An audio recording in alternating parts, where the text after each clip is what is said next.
от мястото на събитието. Значи, това оттам идват отгоре от към Чайка, с Гориград и от Леденик. Оттам идват насам за града. И ето тук е разклона. Това е изхода, това е входа тук. И това го нямаше до преди 2-3 дни, когато идвахме последния път. Ето. Дали е скочил долу, дали не, там има. Там има отпреде остатъци от предната част на колата. Войната по нашите пътищи продължава. Това е положението.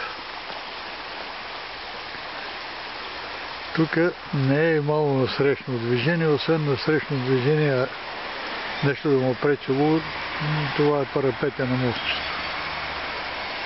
Може и да е скочил, може и да не е, дали е останал или не, но всеки сам си носи последствия. Ето човек извил там на изхода, тук и си влиза в еднопосочно движение.